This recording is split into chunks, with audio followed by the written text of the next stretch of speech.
Hello and welcome to Nerdarchy for Nerds by Nerds.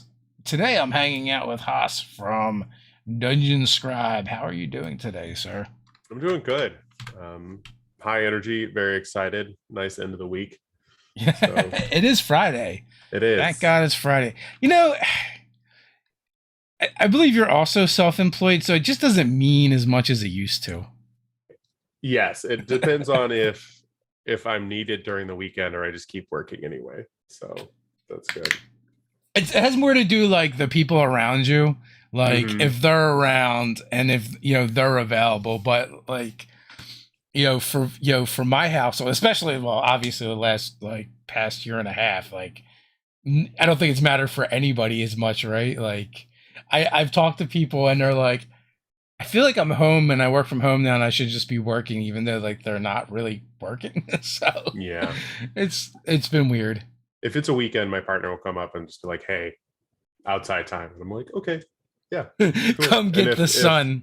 especially like when I was getting ready for the Kickstarter, I Yeah. didn't sleep. Like it got to the point where I was just seeing like shaking and like my peripheral vision. I was like, oh, nap time. And I'd Yeah, go and like yeah. lay down for an hour and then be back Sleep is at it. sleep is for the weak anyway. Yeah, So that's what I tell myself. since we've already started talking a little bit here, it's only fair to mention that all the links to find you on the interwebs are down in the description, including a Kickstarter that you're now running. But if you should be so kind to kind of introduce yourself and give people the elevator pitch. Oh yeah, for sure. I go by Dungeon Scribe mostly online. I've been making 5e magical items for 2 years. I was lucky enough to do all the items for the Monkshin Critical Role that came out last year. I have launched a Kickstarter in this past week that's doing pretty well for a solo project, and it is 200 magical oddities on extra large size tarot cards. And it's like my little baby. So yeah, it's been going well. So if you are So interested, check it so out. tarot cards come in different sizes. They do. There's like the normal size, and then there's the extra large ones, and then there's the extra large ones. So I was playing Munchkin with my future father-in-law, and he had to get out his phone to take a picture of the card and then zoom it in so he could read it. And I was like, Oh yeah, that's no. not gonna do. So I got I talked to my printer and I was able to get 3.5 by 5 3/4 inches cards. So they're like massive, and they're really nice to have on hand. They are like a small notebook size. So it like has all the art on the front. You flip it over, it has like all the layouts and references. It's nice. Yeah. So how many of the cards are already done? Are these the ones you've already done before? Yes, so they're all done. I have to send them to an editor because of just how well I type, especially when I'm not on no sleep. So my Yeah, yeah. editor's going to take a look at them, get final proofing after 2 rounds, and then I can send them off to the printer. And then from there, it takes about 4 months to turn around. Also, like, I don't know. I think it's just good to have someone else look at it that's not Yeah, you. for sure. They're like, "What does this mean? What? This makes utterly no sense." And I was like, "It makes perfect sense. It makes perfect sense to only me."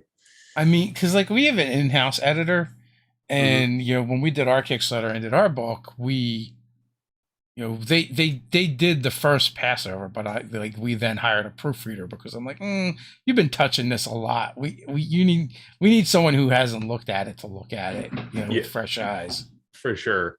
I know I've definitely gone back through things that I've edited like twice, and I found things that was like, oh, look, I totally skipped over this misspelling of the. Because you're, yeah. Great. HTE, of course. No, Mhm. because your brain just fixes that stuff, right? Like you're the one that Mhm. wrote it. It knows what it's supposed to be, so it just fixes it for you. Mhm. No need to bother with going back for this. We know what it is. But you're like, Yeah, brain, other people need to know what it is as well. this doesn't make sense to people that don't know what's happening. Yeah, yeah. But my brain is like, I don't worry about what's outside of my meat mech. I, I do like meat mech. That's solid. It is. Have you made a meat mech magic item yet? I haven't, but that might be in the future. Some like demented butcher who decides to wage war on gnomes or something. um. So, what are your favorite type of magic items to make? I am a really big fan of anything that is rare or uncommon. That seems to be the sweet spot of like not overpowered and just like gets more use in general campaigns. So if you have something uncommon and you have it just be like a weird like the wand of smiles, things along those lines, Yeah, yeah. like you're not gonna Cloak of break the game billowing. with it. Yeah. Or you can just walk into a room and always announce your presence by having just the cloak billow around you. I mean, really silly things are always great, but I also like them to have like some sort of like practical use, like frying pans that heat themselves that end up coming in clutch in some dungeon somewhere, like You just eight never levels know. later. Yeah, just ridiculous stuff like boiling slime or something. It's like, how? Why? Fine, I'll allow it. Go. That actually came up in one of our Quest RPG game. It was kind of food centric. So one of the characters requesting for Excalibur. I don't know if you've Okay, seen this skillet that's a sword hilt. I have not. It's on Amazon. It's totally a thing. And that was one of its powers to be able to cook things perfectly anytime with just the perfect temperature. I could find a way to abuse that in a game. I think Yeah, and that's especially some other abilities as well, but that was like the main one. So, it's nice. I would like to that game was a perfectly little bit on the ridiculous side. perfectly prepare this dragon's throat in one move. We had to deal with villains like Gorgon Ramsay. Nice. Yeah. Yeah, we didn't get around the Bobby Mind Flayer yet, but I'm Ooh, sure given enough time it was going to happen. Mind Flayer Town. Yeah. Yeah, that'd be a good one. So why magic items? Why do you do like specific you kind of like specialize in magic items? I have done magic items for a long time and I can't see myself ever getting bored of it. It's I really like building things that people can pepper into their worlds easily. Like if you Mm. do a setting or a creature, you have to explain what they're doing there while you can always find like weird old things in a trunk, just open it up. You're like, here's this. And you're like, where'd it come from? It's like nobody knows, but it's now yours. And then items always become like an intricate part of a character later on. So like everyone remembers one specific item that they had with a character. So I like hearing from people when they say, "Oh, I've used this, I've Well, used that's true. that." I mean, you got like 200 just in the deck you're doing. You Hmm. did I don't know how many cards you did for Munchkin, and I'm sure Hmm. you've done more than that. Like, are you running out of ideas yet? I have not yet. I have like a giant blurb sheet, and then I have a notebook that I just fill whenever I think of something or I see something cool. I'm like, I can use that, and just write it down, Yeah. come up with something. Do you write everything down or you use like a spreadsheet? I tried a spreadsheet for a while and then I found I wasn't updating it. I just kept scribbling it into like this like hardbound notebook that I had. So I switched over completely to that. And then I have, if I don't have my notebook on me, I'll open my phone and I'll send myself a text with something like weird in it. Like I Yeah. was watching Hilda with my son the other day. It's like this Netflix show about this little girl adventurer goes out of town and they have a rat king in it, but it's this really interesting rat king that like tells secrets and like rolls around and just has like a blob of somebody else using that, jotted it down. It was just really cool.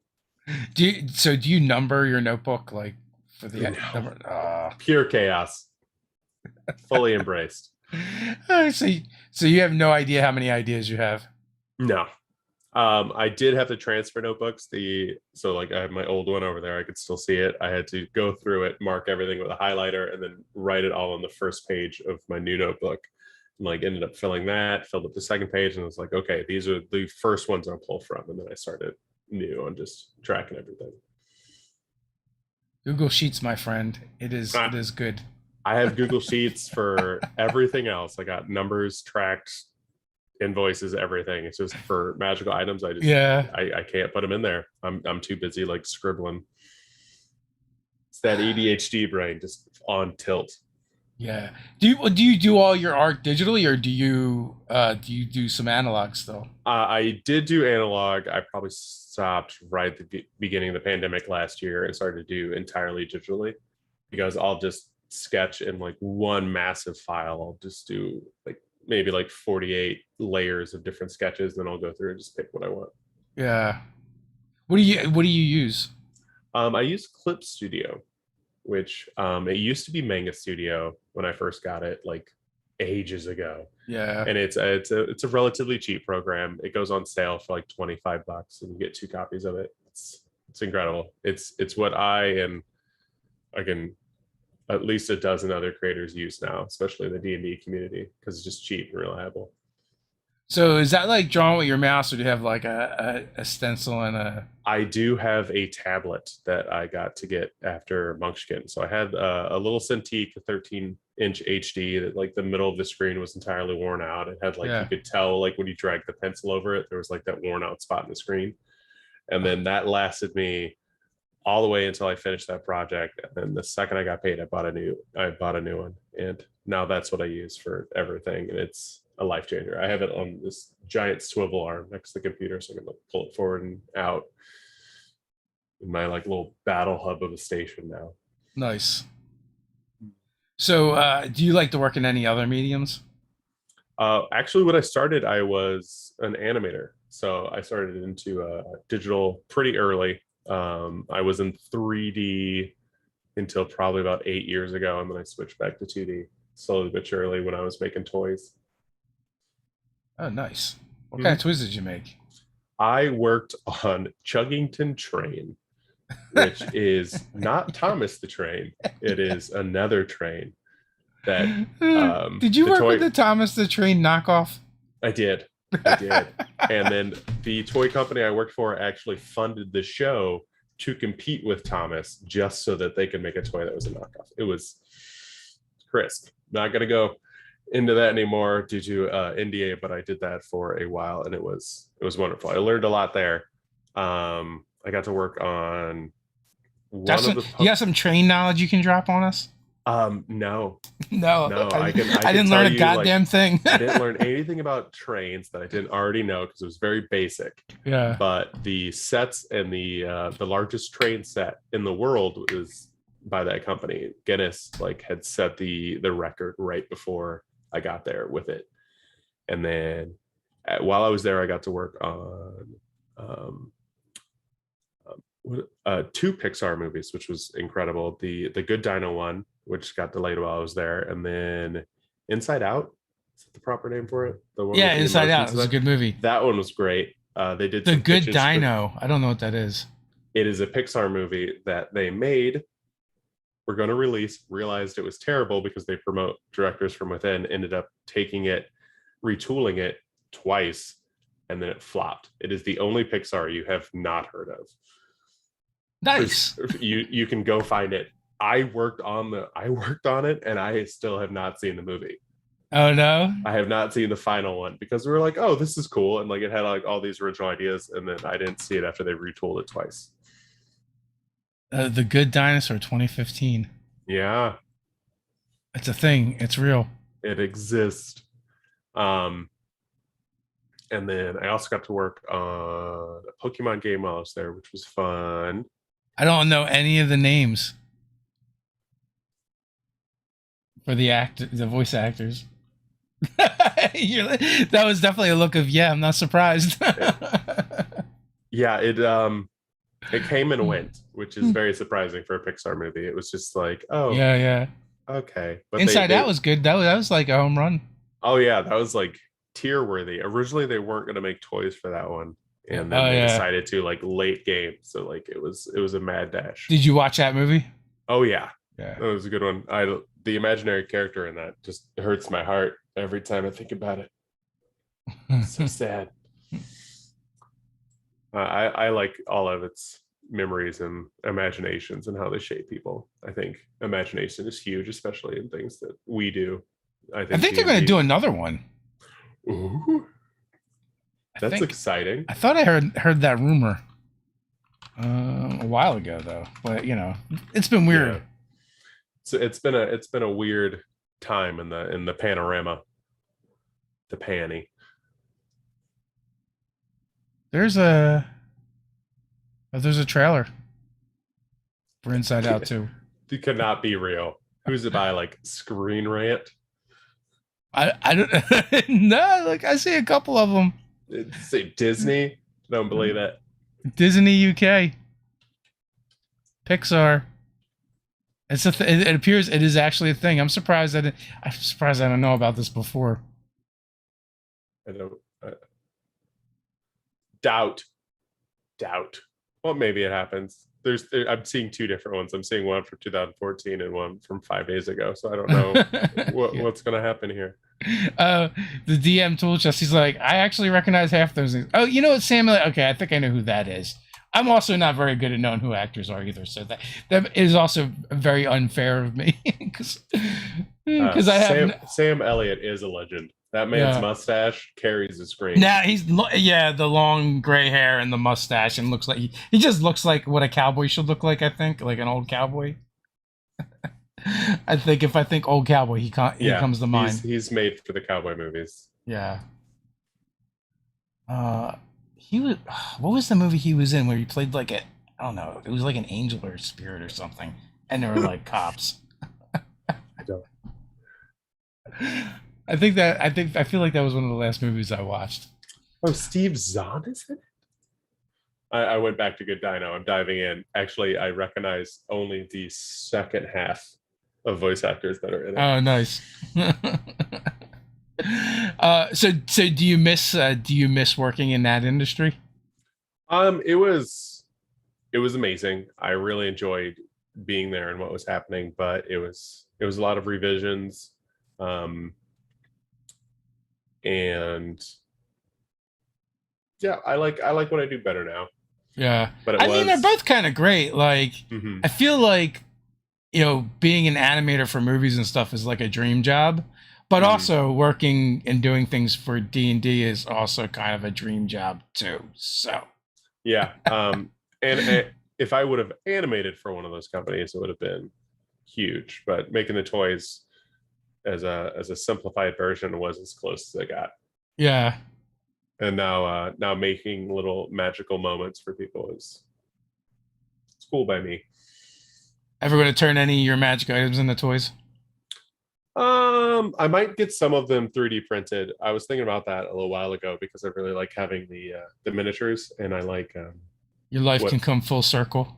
Yeah, I can get like some like little jewelry I made and be like, yeah, this is a table asset. Enjoy. Yeah. Nice. Yeah. There's that. I think Ghostfire. They do like a lot of the doodads with their Kickstarters. I know Griff has a jewelry maker that he used to make some of his items, but they're all like $500. I'm just like, I'm poor compared to that. Save that for like a giant mini or something like Joe Mag. Well, I mean, people will buy that stuff now, I guess. It's weird, like, to see like how far the industry's kind of come. I mean, I've always considered gamers to be kind of cheap, but at the same time, we definitely see some more like catalog products coming out. Oh yeah, we the Beatles and Grimm. Brainpower gets money these days. Yeah, Lillard's killed it with the Beatles and Grimm. I know I'm counting the days until I order that the top tier CR one that's coming out. What do their boxes start at, like $500 and they go up to like 1,000 or something? It's gonna be a mortgage payment. I think the one I was looking at was like $350, and I was like, you know what, I can budget that. Yeah, that's a work expense. I can definitely sounds like a work expense. Well, they just said the D&D movie wraps like this week. We're hitting peak probably next year for it. We'll see how that goes. Yeah, that's a mix of emotions there. Oh, it's so weird. I mean, like, I don't even know how you do a good D&D movie, to be honest with you. I would hope, and what the rumor between some of his creators is that it would be like it'd be a little bit like Princess Bride level, to where it goes from them telling the story at the table to them going into the game. I think you need that. If you don't do that, it's not a D&D movie. Yeah, like it's just a fantasy movie. Like, you could take the best like D&D lore and turn it into a movie, but you didn't make a D&D movie, you made a fantasy movie. Yeah, you got to show that show those dice rolling. Show just a 1 and just show how ridiculous it gets. I do have only one prediction, and that is that it has to be better than the original Dungeons and Dragons movie, which the bar is really low. I own 2 copies of that, I'm pretty sure, somewhere. Can it at least just be as good as the cartoon? Yeah. Like, is that too much to ask? I mean, the cartoon's getting a lot of call outs in the new book, right? one of the main villains is coming over. Oh yeah, we're gonna get Warduke. Mm-hmm. Yeah, yeah. It'll I be mean, hopefully that paves the way for Venger. it'll be a good time. Oh, We so for a little while we were kind of going back and reviewing some of the old cartoon episodes, hmm and they kind of hold up. Like, I mean, cheesy animation and 80s aside, they yeah. I there mean, there were you're some gonna solid D&D elements in there. you're gonna have a good time if you give like level one characters legendary weapons like right at the start and just let them loose. It's No, gonna be memorable. yeah, and nothing says first edition D&D or second edition D&D like, oh, your first level adventuring party. Here's Tiamat. Yeah, we were gonna. I just read the chat. I too liked the first D&D movie. I think an oatmeal carpet is the best trap ever invented. I Um, did like the trap in it. Like that was the best part. but yeah, I remember seeing that movie when I was in high school, and I loved it. And then I watched it again, and I was like, wait, what? And then the more times I've watched it, it's like, it's a special place in the heart of a young man. Yeah, go watch Of Dice and Men. That's a really good one. Friends of ours had done that, and it's just kind of like a smaller. I don't know if it would be considered indie movie, but you can watch it on Amazon Prime, Hmm, I'll and check it out. it's really good.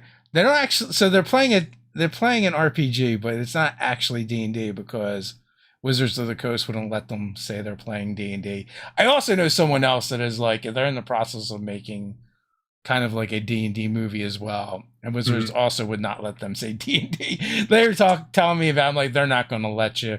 And they came back and like, well, we're underway, we're doing the thing, but we can't say D&D. I'm like, yeah, I know. We're I was just pretty certain. playing dice and dungeons. That's Yeah. all we're doing.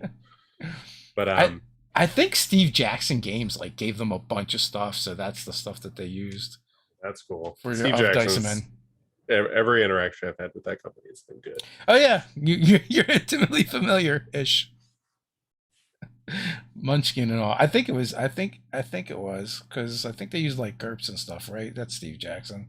Hmm, Maybe I think so. I've Ooh, never actually played GURPS, so I'm seeing them bring up monsters and mazes in the chat, and I yeah, remember parts of that movie like a fever dream. I don't think I've seen that since like 91 when I was very tiny human. And I remember Tom Hanks being trapped in a sewer. That's literally just a fever dream of memories right there. yeah. I don't remember if I watched it or not, and if I did, it would have been a long time ago. And I have a terrible, terrible memory. It is. So I don't think you're missing much, and I'm sure chat will be able to fill you in on the entire plot if yeah, needed. yeah. I don't know. I should probably go back and watch. I mean, it was Tom Hanks. I mean, Tom Hanks is a solid actor and is usually in decent stuff.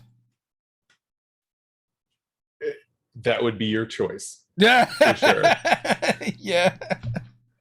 I How I would how rather bad could it be? spend your time watching like the old classics like Beastmaster, Oh Kroll. yeah, Kroll is just amazing to pull out every once in a while. yeah. You That draw is a any movie. inspirations for items from that movie? There's some good stuff in there. I haven't made anything from it, but I always used to describe it as my friends that I would force it on very Yeah, lovingly, as if Star Wars invaded Lord of the Rings, like in just the middle of the campaign, and just see what happens. They're like, wait, there's laser swords? So I was like, yeah, yeah, there's yeah. laser swords. So, And it was shot in the '80s, so the mhm. effects and I just acting are not going to be that great. So. I mean, what about the Tri-Sword from Swords and Sorcery? I was trying to think of the name of that one with where at the very end he presses the button and the blade launches off. Yeah, yeah. Two of Uh the two of the three blades would launch off. Yeah. Classic. There was like one of the main side actors in that was from Murphy Brown, and that was all I could think about while I was watching that show. Oh Because yeah. See, I I was would have just like, seen my that pre Murphy Brown. yeah, So. I I was like, my mom watches him in a show, and then like all swords and sorcerers. Like, yes.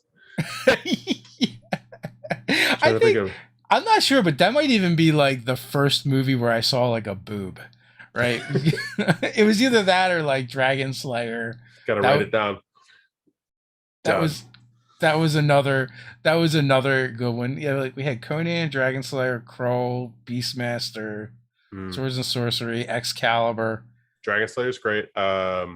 Lady Hawk, Lady Hawk. which Yeah, if you're trying to get a hold of it, Lady Hawk now, we downloaded it on Amazon Prime so I could show my partner, and they yeah. hated it. Just catch up, but it has like the VHS distortion on the Amazon Prime video that you get. So like you're watching and like little So it's things will warp. authentic.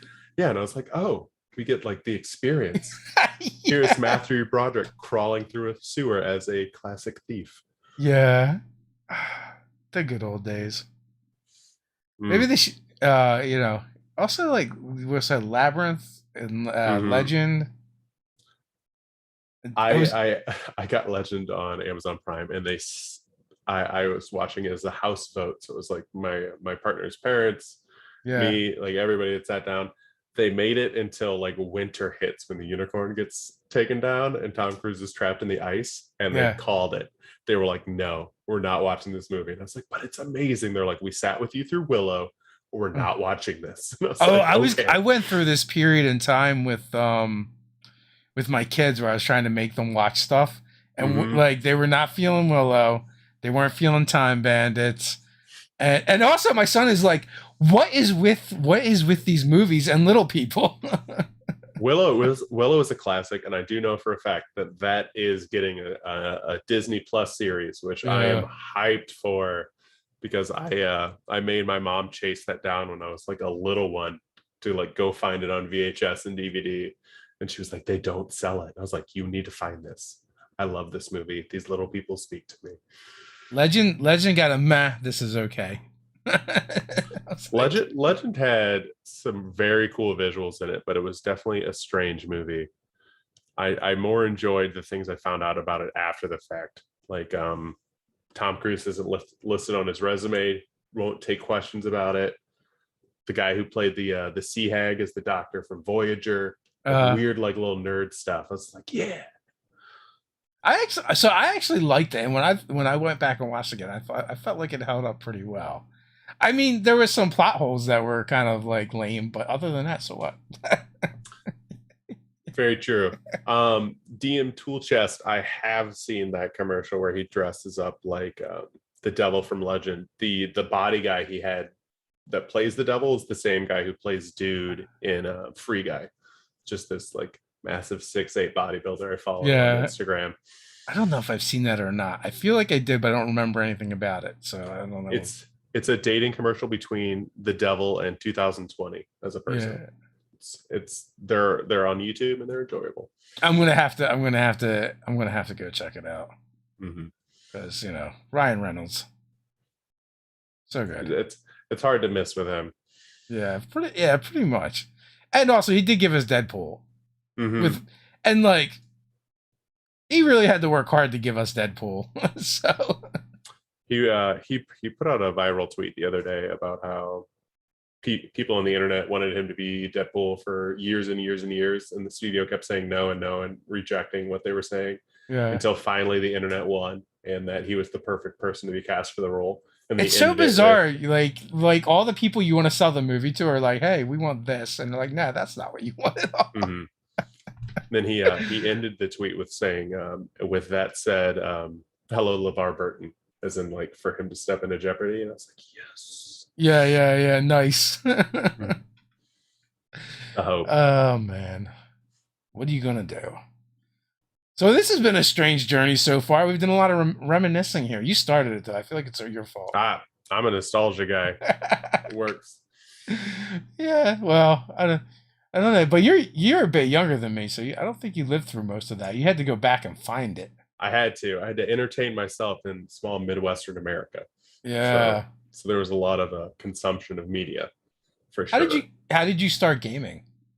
I started gaming through the video game Neverwinter Nights, which I talked about last time I was on here. But it's an online game that ran off 3.5 rules, so it's a lot like Baldur's Gate 3 is going to be. Yeah. But you could build your own worlds with it really easy, and there are still people playing it like 30 years later. It was like so like encompassing online, but it literally you log in, it's like, hey, this is D&D, it's 3.5. You're like, I don't know what any of that means.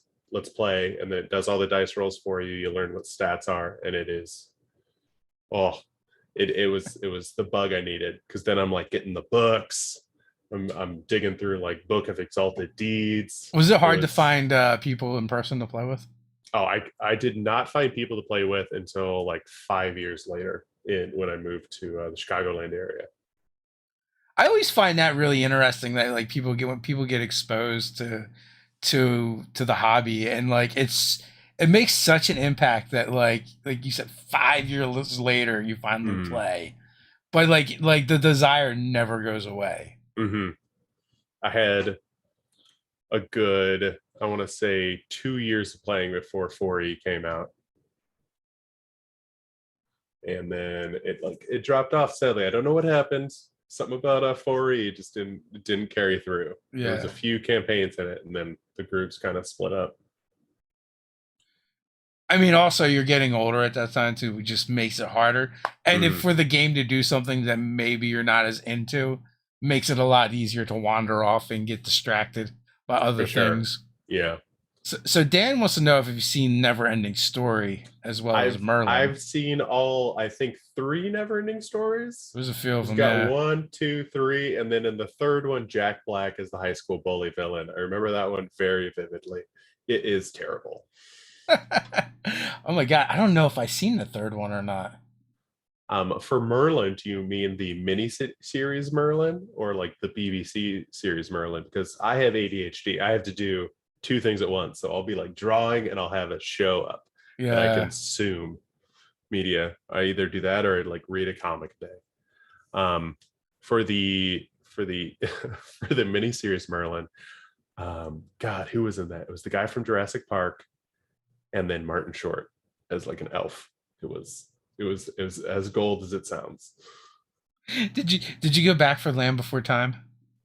I, I I've probably seen the first four Land I Before think I feel like Time. they made like 900 of those. There are like 18. Like eventually I just gotta stop. I was like, oh cool, they have a pet T-Rex.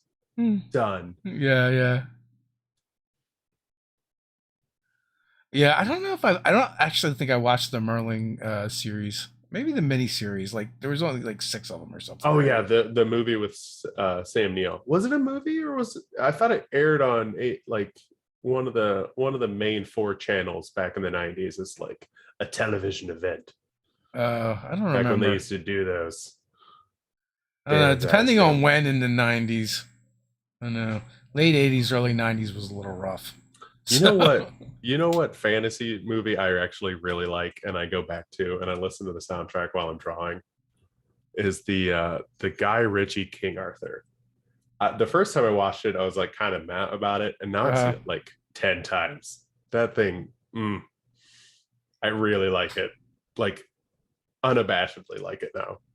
It's fun. which one is that? Um, if you want to bastardize Mordred, Merlin, and King Arthur into one melting pot, and then turn it into pretty much a superhero movie, Uh, you've got it. you got it. Nice. I think Mordred's at the beginning of the movie. I was like, that's not how it works. There's no Morgan Le Fay. I'm just like, that's not how it works. And they're just like, we don't care. We're doing our own thing. King Arthur, Legend of the Sword. Yeah, it was. It's That's not fun. that long ago. No, and it was supposed to be like a movie series that crashed and burned, but it's so good. Yeah. I don't remember if I It watched it or not. I got a it terrible memory. it runs like a D&D campaign. You have the main character, then you meet a bunch of side characters, then everything goes sideways. It's fun. It definitely. I mean, there's been so many King Arthur movies at this point as well, so Oh yeah, they all it blur came. together. There was like another one that year. It was a poor choice, but Because I love well, it. there was one in 2004 as well. I mean, but Excalibur was really good, and we got old Patrick Stewart before he was old, Hmm. which is insane. Like it doesn't matter when you see him in his life, he just looks like the same age. He's like He 19 and he looks like Picard. he could play the same character in Dune, the new one, and look exactly the same as he did in the last Yeah. one, and that's like 30-year, 40-year gap. Oh, man is a treasure. Have you seen Green Knight yet? It's on I my list, haven't. but I have It, not seen it. It was on. I had two movie choices for my partner the other day, and it was Free Guy versus Green Knight. They chose Free Guy, so Green Knight's going to be next week. I'm very Yeah. excited for it. What is the last thing we saw? I feel like the last thing we saw was probably Suicide Squad. I do like being able to like watch new movies from my couch now, which is kind of nice. I don't know. I don't know if I ever go back to a theater again. I'm sure I will, but it is nice not having to go anywhere and also spending $30 instead of like if I go out with my family and watch a movie and get dinner, it's like $200. Hmm. Suicide Squad was a great couch watch. Yeah. I have seen the original Excalibur. It is amazing. I need to rewatch it now that it's been like 5 years. The Solomon Kane movie, also excellent. Character was created by the same guy who did Conan, and it was basically the same world, just jump forward to like Renaissance times. It is Yeah. quality guilty pleasure. I don't go back and watch movies. I don't know why. Once I've seen I it, like I've seen it. It's very rare for me to watch something more than once. I have to get interested in it through another way than me just sitting there and being like, oh, I need to rewatch this. It has to be brought up. And somebody was bringing up um, the reason I rewatched Kroll is because I forgot that Liam Neeson is in it as a random side character, and you realize how giant he is in it. And then Excalibur, I've just been seeing so much art from it. I need to go back and see all the crazy, just super bright, sparkly metal armor they have in it. It is very shiny. I'll probably do Merlin's skull cap or something from that. I'll just be like, you know what? I'm going to draw this. Skull cap it is. Have you not made any skull caps yet? I've made one skull cap when I was doing the Vox Machina items. I did a skull cap from the first campaign of Critical Role, but that's it. Yeah. I feel like making critical role items for Munchkin loses something somewheres. Like, I mean, they're cool because they're critical role items, but like the premise behind Munchkin is like everything's kind of a joke. Everything, yeah. Um, the first time I started making critical role items was just for me and for people. Like, so I put them all out on my Instagram, and I did like the full Vox Machina like range, Yeah. and then that's how they found me for the Munchkin game. They picked me up to do all the Mighty Nine stuff, and that was insanity. But it was fun to like draw things like Pocket Bacon and the giant Yeah. sucker, like the lollipop that crushes enemies. That was fun. And we played the game once at the house, and we started such a huge fight that we haven't touched it again. But then we just played it out with friends, and they realized that it was fun. So I'm hoping to reintroduce it and play it more. Are you usually the GM or player? Usually the GM. Yeah. I relish it very much when I get to be a player. How we avoided the fight with Munchkin last time is I actually sat out and I GM'd it from like the corner to where I was like, that's not how the rules work. You cannot do that. And I had to help everybody through it because there was so much fighting at the table. It was ridiculous. In game or out of game? Oh, out of game for sure. There was like an angry text sent afterwards about like, I don't have a favorite child, how dare you, like once the parents had like left and gone home, but they were like, I don't have a favorite child, and we're just like, oh no, people are actually mad about this. People get very passionate about their D&D games. Well, like when we used to play Munchkin in college, it would just be like over beers and everything would be good, but like this got heated. I was just like, oh yeah. Has this game changed or have we? Nah, Munchkin is like Monopoly, right? Like it gets brutal. Also, my family tends to be very cutthroat too, and there are parts good things about it. It's like kind of like keeps that PvP feel from Munchkin, but also at the same time feels more honest about it. Because literally that's all you're trying to do is kill the other players. Where Munchkin, it's like you had this goal of getting to 10th level, and like killing the other players can help you do that, but it's not intrinsically the game. Right. So I feel like there's less bad blood to go with that. And now they've got like 1 million expansions. So, I'd have to check it out. That does sound fun. It's fun. It's fast paced. You can play like a bunch of rounds of it, um, which I tend to like that over like just playing one game that lasts forever. Yeah. We we've been big into, ironically, pandemic during the pandemic. Yeah, Um, and then there's another game, and I think it's called Betrayal at Hill House. that's a good one. That one, that's fun because of all the different endings and how it switches up and how ludicrous it can get. So that's a good one. We like games where everyone's on a team until they're not. That's always just a great moment where you're like, yeah, you got to come in this room, you got to get a little bit stronger, and then suddenly they're the villain. You're like, kill everyone. Yeah. Well, I mean, like it still stays a co-op game. It's just then all of a sudden you just got one less person on your team. Yeah, one less person with like zombie powers and or Yeah. devil bats. You know, the golden, the golden things. My favorite game of that was I was using the little girl character, Also, and my favorite. Appreciate you. yeah, and at this point I probably played them all, but because she's got such a high agility, they gave her the revolver, Mm-hmm. and then the haunt happened immediately afterwards, and my objective was to summon an elder horror into the world, and I got to shoot one of the other players in the face, which made me feel good, and I got to accomplish my objective. I got to summon an elder horror into the world and end the world. So yeah, it was a good game. I too normally pick the little girl because her agility is so high and it controls how you can go through a room, and you can only be a min maxer in so many games. So I play her, and I also normally get the pistol, and I have done close to the same, but normally on the other side of the haunt, which is always just a blast.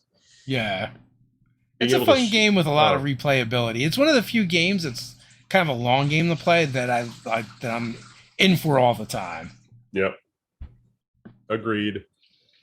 I guess the last time we played D&D, the session ran a little short, so we played a game of Smash Up.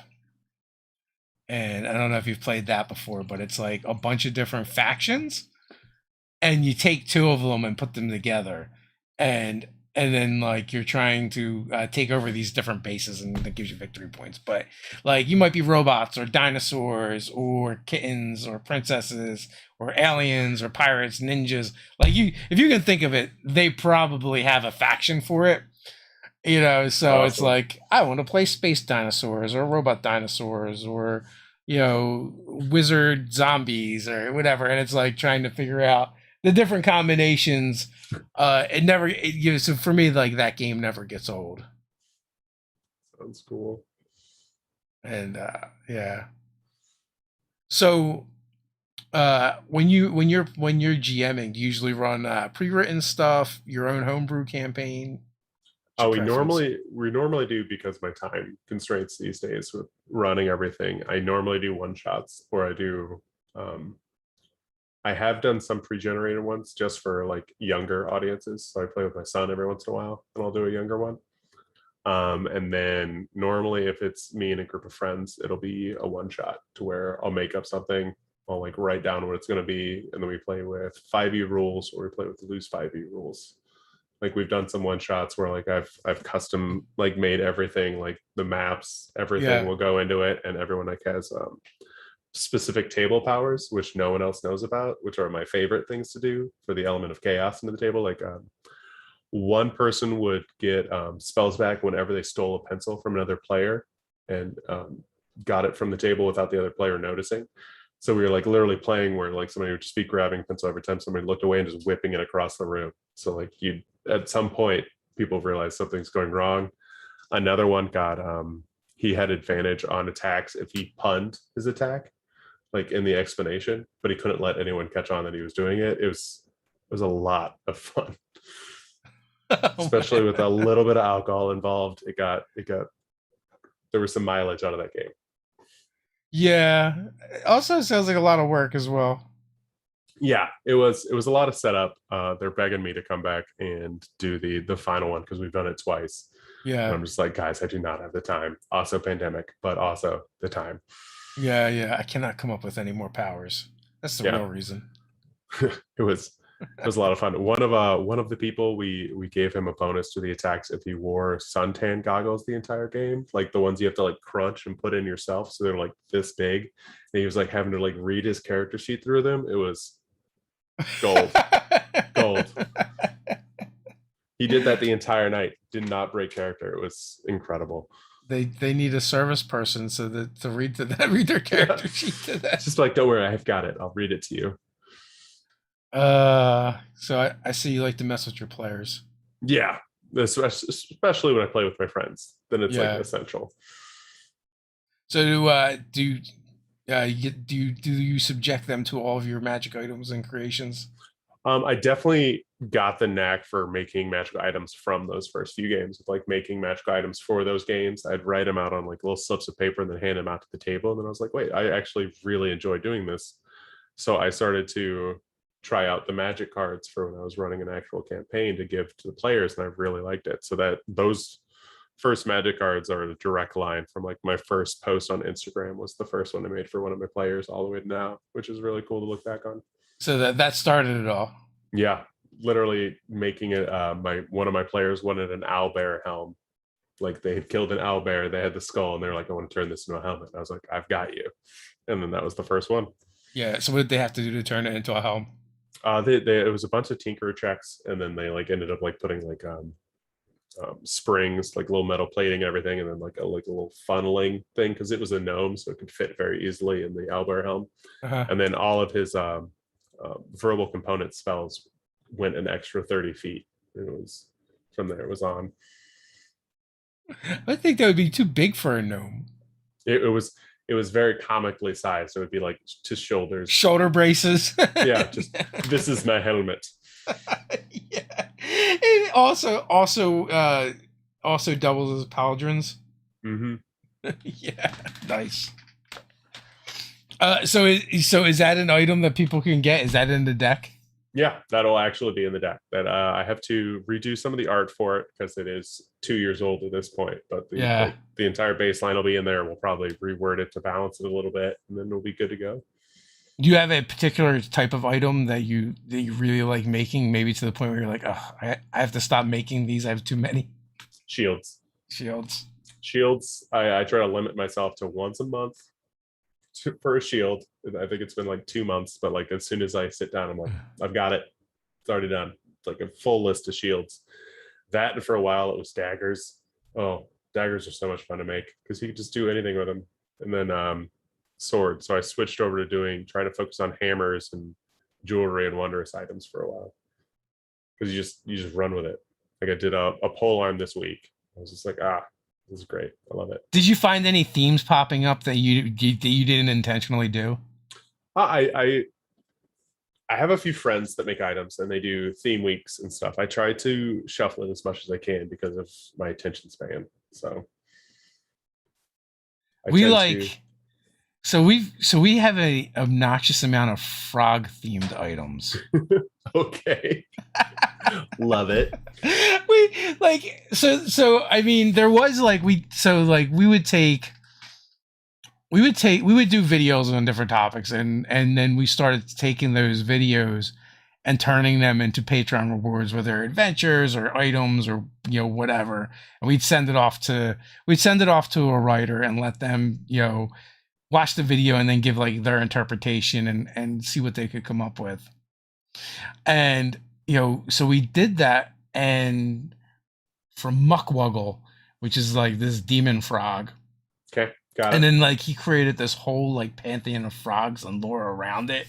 The thing that Muckwuggle fears the most is the Toad Father, which is like the elder frog. Oh yeah, that touches just deliciously on Lovecraft. Yeah, and then like one of the items is a shield with a frog face on it, but it can shoot the tongue, and That's the tongue, awesome. And the tongue can like grapple and retrieve things.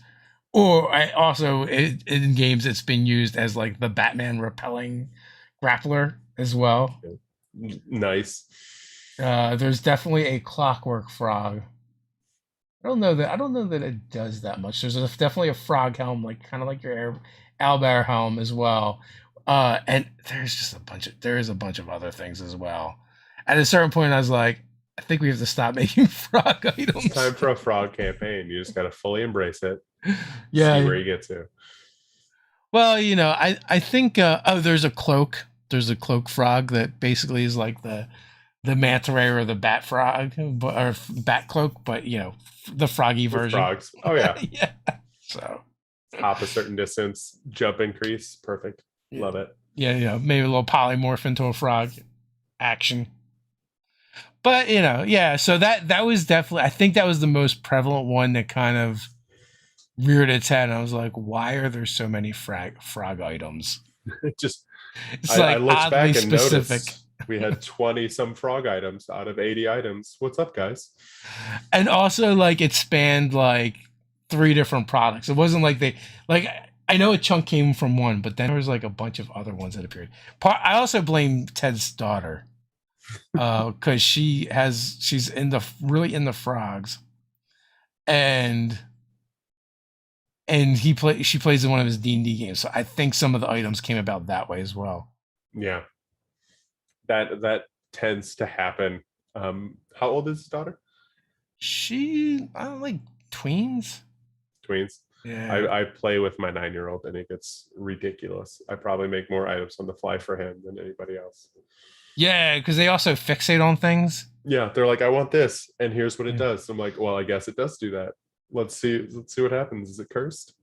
Find out. I think at one point she was playing like a Grung Ranger with a giant frog or toad as their beast companion. Understandable. Everyone, it's like having a chimpanzee as a human. Adorable. Yeah, yeah. It's what you do. But kids and kids love to collect creatures. It's a very big thing. My buddies did worked on the Heliana's Kickstarter, and they opened up the Pokemon style class, and that went insane. Yeah. Gathered like 1.8 million for Monster Hunter and Pokemon themes. So Animal Story is an RPG that I just kind of came in contact with. Is all about that. It is about being kids with monsters that fight. Cool. I would play that. Yeah, so we stream a game Tuesday nights, and it was really close between doing that or doing a D&D game. But we had just come off a non-D&D game, so we're like, maybe we'll go back to D&D and we'll come back to that one in the future. So we'll see. So Challenger says there's a Pokemon RPG. Yeah, I think there's been a few people that bashed them together for streams and stuff. Mm-hmm. So your Kickstarter is doing fairly well. I mean, you're closing in on 90K. Yeah, I'm gonna do 9 times my goal, I think. What kind of stretch goals do you got in mind?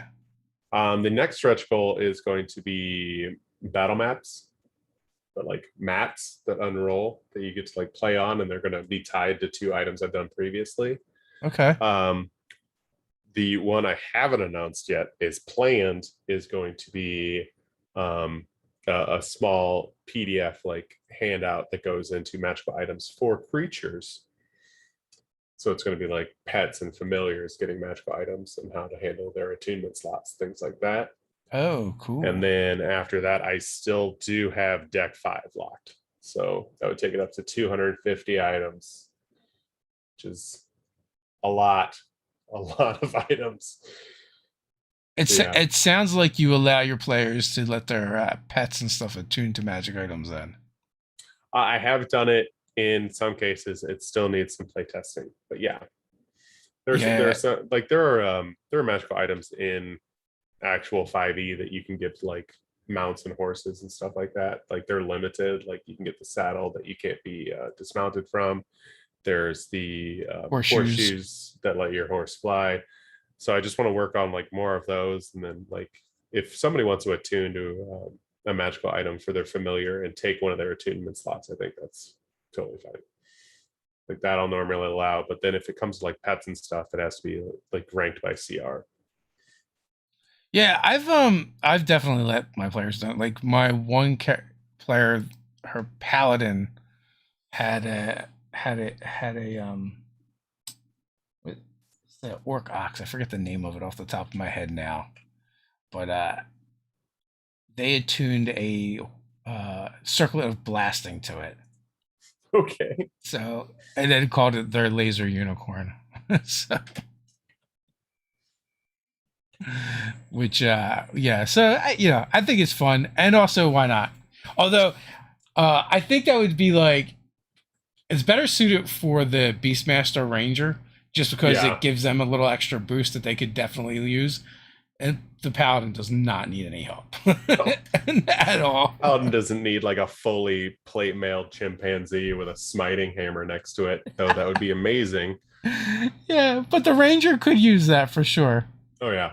I know I fell into the trap when I first started playing 5e is just seeing how broken of a like a min-max character multi-class I could get, like everyone does. Like you're Yeah, just like, yeah. you know what, I want to see if I can like make it the ultimate gish.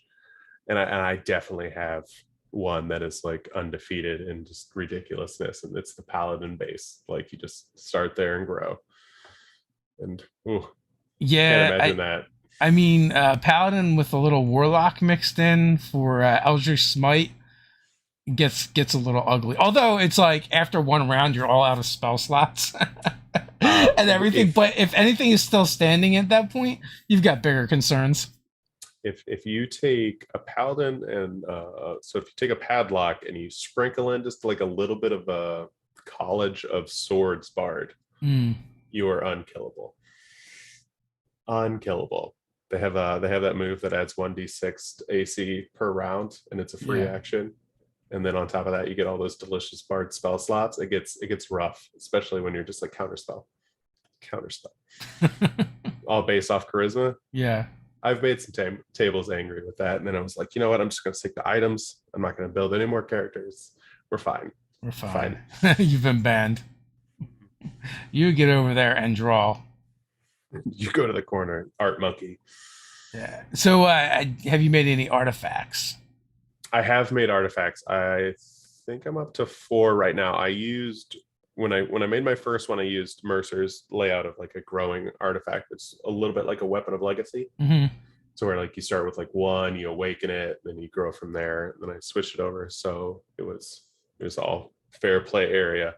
So I have one that's a hammer with a storm giant trapped in it. I have a bow with an aboleth trapped in it. Those are probably my 2 favorite ones right now. And then I had Seeing a uh, reoccurring theme. yeah, trapping. You just put a creature in it. You're good. Yeah. It's fun to do. And then I have another one where it's a broken Avenger, Holy Avenger that grows back into like an artifact weapon, like because it's all about like the redemption path it has to take. So there's the broken, the reforged, and then there's the final like form where it becomes like a sword. Nice. Hmm.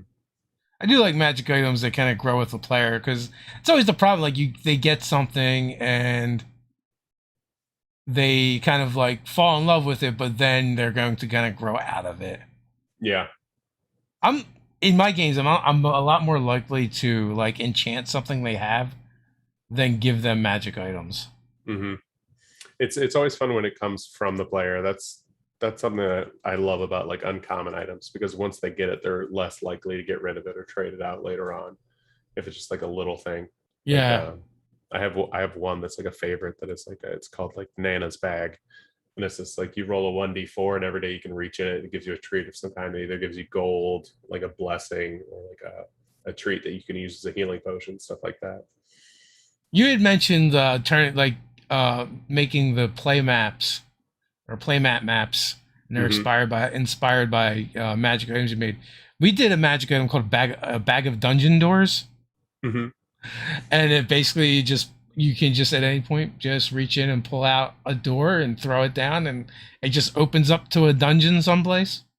That's awesome.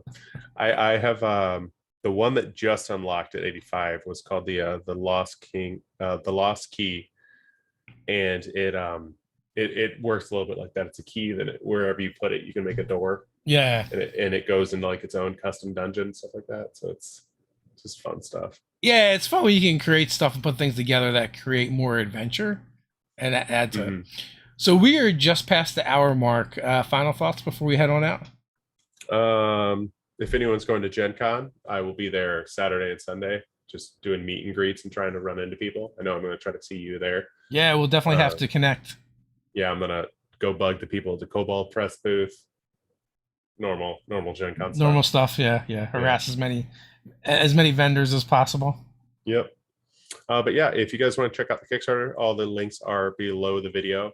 We're pushing for that fifth deck, which is going to unlock, I'm pretty sure, around the 150 area. Besides that, massive cards, 200 unlocked so far. I think 8 tiers that you can choose what you want. Bunch of add-ons. Should be good. A Very lot of excited magic for it. items and a Lot lot of of them. really cool art. Yeah, thank you. And so with Appreciate that, it. thanks for coming on. I appreciate it. Until next time, everyone, stay nerdy.